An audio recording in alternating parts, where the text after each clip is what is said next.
ଦିନେ ଜଣେ ଭଦ୍ର ବ୍ୟକ୍ତି ଟ୍ରେନରେ ଯାଉଥିଲେ ଏବଂ ସେଇ ଟ୍ରେନରେ ଗୋଟେ ଭିକାରୀ ମଧ୍ୟ ଯାଉଥିଲା।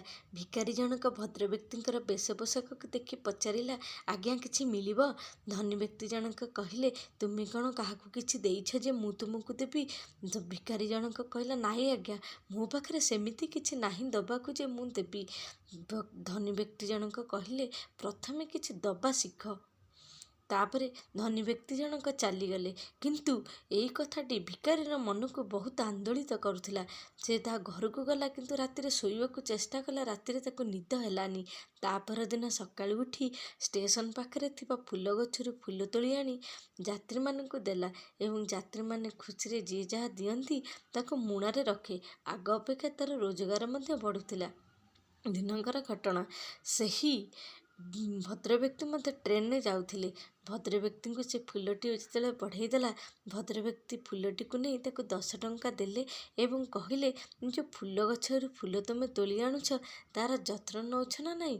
ଭିକାରୀ ଜଣକ କହିଲା, ନାଇଁ ଆଜ୍ଞା, ସେ ବିଷୟରେ ମୁଁ କେବେ ଚିନ୍ତା କରିନି। ନା, ପ୍ରଥମେ କର୍ମ କରିବା ଶିଖ। ତାପରେ ଭଦ୍ରବ୍ୟକ୍ତି ଜଣକ ଚାଲିଗଲେ। ତା ପରଦିନ ସକାଳୁ ଉଠି ଭିକାରୀ ଜଣକ ଷ୍ଟେସନ ପାଖରେ ଥିବା ଯେତେକ ଫୁଲ ଗଛରେ ସବୁବେଳେ ପାଣି ଦିଏ ଏବଂ ଖାଲି ଜାଗାମାନଙ୍କରେ ଫୁଲ ଗଛ ଲଗାଏ। କିଛି ଦିନ ପରେ ଷ୍ଟେସନଟି ବିଭିନ୍ନ ରକମର ଫୁଲ ଗଛରେ ସୁନ୍ଦର ଦେଖାଗଲା ଏବଂ ସେ ଫୁଲ ବିକ୍ରି କରିବା ସହିତ ଫୁଲ ତୋଡ଼ା ମଧ୍ୟ ବିକ୍ରି କଲା। କିଛି ଦିନ ପରେ ଧନୀ ବ୍ୟକ୍ତି ଜଣକ ଟ୍ରେନରେ ଯାଉଥାନ୍ତି ଏବଂ ସେଇ ଟ୍ରେନରେ ଜଣେ ସୁଟ ବୁଟ ପିନ୍ଧା ବ୍ୟକ୍ତି ଜଣକ ତାଙ୍କ ଆଗରେ ବସିଥିଲେ ଏବଂ ସୁଟ ବୁଟ ପିନ୍ଧା ବ୍ୟକ୍ତି ଜଣକ ତାଙ୍କୁ ପଚାରିଲେ, ଆପଣ ମୋତେ ଚିହ୍ନି ପାରୁଛନ୍ତି?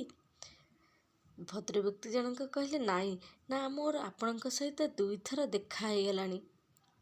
ହଁ, ସେ କହିଲେ, ହେଇଥିବ, ମୁଁ କାର୍ଯ୍ୟବ୍ୟସ୍ତତା ଭିତରେ ମୁଁ ମନେ ପକାଇ ପାରୁନି। କୁହନ୍ତୁ କେମିତି ଦେଖାହେଲା? ନା, ଆପଣ ପ୍ରଥମେ ମୋତେ କହିଥିଲେ ଯେ କିଛି କାହାକୁ ଦବା ଶିଖ। ତାହେଲେ ଭଦ୍ରବ୍ୟକ୍ତି ଜଣକ କହିଲେ, ଏମିତି ପରିବର୍ତ୍ତନ କେମିତି? ନା, ଏହାର ମୂଳ କାରଣ ତ ହେଉଛନ୍ତି ଆପଣ। ଆପଣଙ୍କ ସହିତ ଯେଉଁ 2 ଥର ଦେଖା ହୋଇଛି, ଆପଣ 2ଟି ମୂଲ୍ୟବାନ କଥା ହିଁ କହିଛନ୍ତି। ପ୍ରଥମତଃ ହେଉଛି ଜୀବନରେ କାହାକୁ କିଛି ଦବା ଶିଖ, ଭଗବାନ ନିଶ୍ଚୟ ଦେବେ।